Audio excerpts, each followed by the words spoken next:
FM, l'esprit local. En ce vendredi soir, nous recevons un artiste rochelais que tout le monde connaît. Et ce soir, il est à Surgères.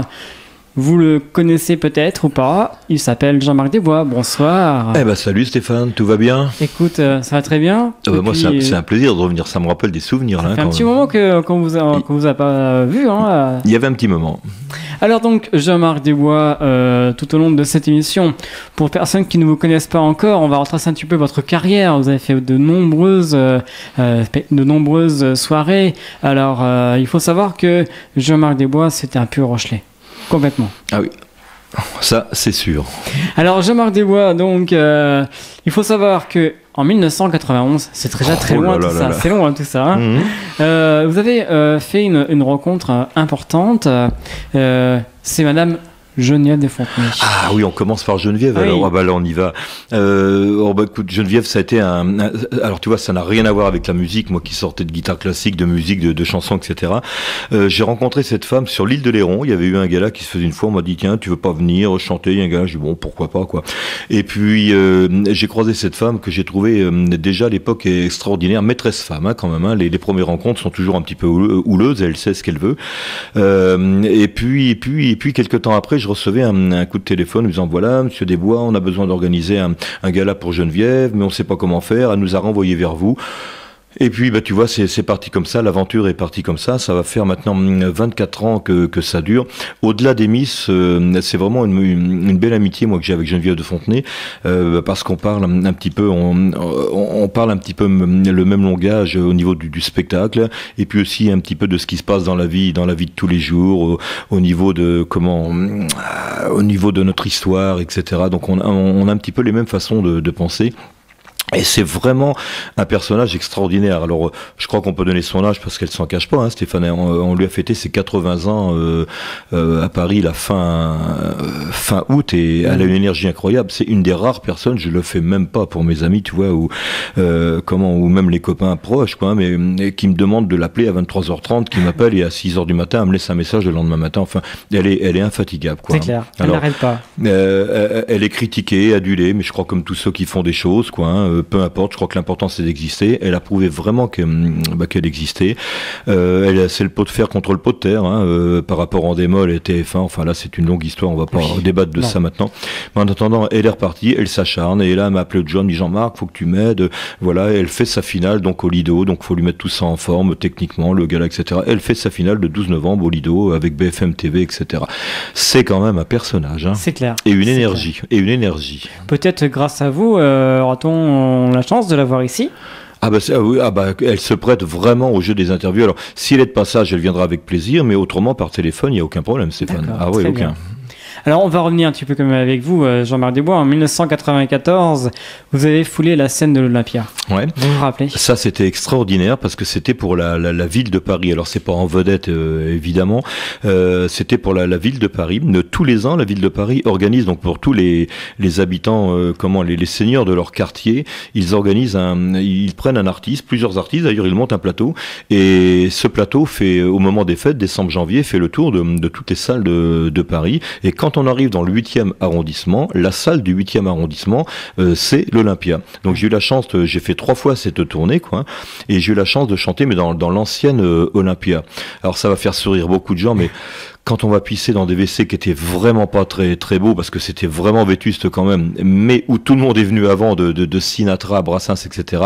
Je peux te dire que vraiment ça fait quelque chose. Ouais, c'était un grand moment. J'ai un autre Mais alors, souvenir formidable et touchant à l'Olympia. J'ai aperçu à un moment, moi j'étais dans les pendrillons, tranquillement en train d'attendre, sagement, évidemment, et il y avait Paulette Cocatrix qui est arrivée, donc l'épouse de Bruno Cocatrix, quoi, qui est venue me voir, et je la vois s'avancer vers moi, mais j'étais là vraiment en inconnu, elle savait pas qui j'étais, elle savait que je faisais partie du plateau, mais sans plus, quoi. Elle s'est avancée vers moi, elle m'a tendu la main, et elle m'a simplement dit comme ça: soyez le bienvenu dans cette maison, monsieur. Là, j'ai trouvé quand même que c'était la grande classe, quoi. C'est-à-dire que tu sois immense vedette ou alors petit intervenant comme ça dans un après-midi, eh bien, Paulette Cocatrix prend le temps de venir te voir, comme faisait d'ailleurs Bruno Cocatrix. Donc, quand on se pose la question, mais pourquoi des établissements deviennent si grands, c'est parce que les personnages, eh bien, qui se sont occupés de ces établissements sont aussi de grands personnages, quoi. Toujours cette même année, en 1994, vous avez fait une autre grande salle parisienne, le Trianon. Ah, le Trianon, ça c'était aussi un bon souvenir. J'avais eu la chance, là, Stéphane, d'avoir beaucoup de passages de télé à l'époque. C'est là où Aragon était sorti, hein, d'ailleurs, l'album d'Aragon. Oui. Et il y avait une émission qui s'appelait La Chance aux chansons. Alors maintenant, les plus jeunes vont plus s'en souvenir. Mais c'est vrai que, alors lui aussi, tu vois, on parle de personnages, souvent à quelqu'un qui était adulé, aussi critiqué, etc. Mais il avait vraiment quelque chose pour lui, c'est qu'il aimait vraiment la chanson française et il aimait les artistes, et c'était un littéraire. C'était un littéraire. D'abord, il écrivait lui-même, et il avait adoré cet album d'Aragon. Il m'a passé toutes les chansons d'Aragon. Je faisais 2 passages par semaine chez lui à ce temps-là. Je suis monté jusqu'à 10 passages par mois, ce qui était énorme. Quand on voit maintenant avec le recul combien coûte la minute de télé, qu'il n'y a plus rien d'ailleurs pour les gens pour se faire entendre. À l'époque, c'était énorme. Il m'a vraiment fait un nom quand même dans une certaine clientèle, quoi. Et puis quelle aide. Et cet album s'appelait Jean-Marc Desbois chante Aragon. Exactement. D'ailleurs, qui va ressortir très bientôt, hein. Il a été remasterisé. On a remasterisé toutes ses chansons. D'accord. Hein, remise au goût du jour, au niveau du son, et ça va ressortir très bientôt. Eh bien, suite un petit peu à cette magie de Jean Ferrat, quoi, qui se prolonge. Il faut savoir que cette année, en 1994, lorsque vous avez fait... Il a tout, hein. Là, je souris, parce qu'il y a quelqu'un qui est dans le studio en train de filmer, donc on peut le dire. Et il y a Stéphane qui a tout étudié, il est au courant de tout, ce homme-là. Ça, c'est vraiment génial, hein. Donc je vous disais, il faut savoir que cette année, en 1994, il y a eu 1 millier de personnes qui sont venues vous voir à la salle de Trianon. Oui, il y avait 1200 personnes, etc. Et on a réussi à remplir. C'était vraiment impressionnant, parce que moi à Paris, effectivement, personne me connaît, voilà, dans le réseau, oui, mais après dans le grand public, non. Et c'était monté en quart, mais de toute la France. Je me souviens du patron, d'ailleurs, Guy Balanzy, qui est toujours le patron, hein, du Trianon, qui croyait pas trop au début. Il disait, c'est quelqu'un qui arrive de province, allez, il va faire ses petits 300-400 personnes. Et il est arrivé affolé à 19h30, parce que ceux qui connaissent le boulevard Barbès à Paris, le Trianon, donne directement sur le trottoir. Et bien sûr, le trottoir à 19h30, il y avait déjà 600 personnes, et ça bouchait carrément la route. Il me dit, mais il faut ouvrir, le boulevard est déjà bouché. Oui, c'était assez impressionnant quand même. C'était un très bon moment, ça. On avait fait, il y avait 6 musiciens à l'époque.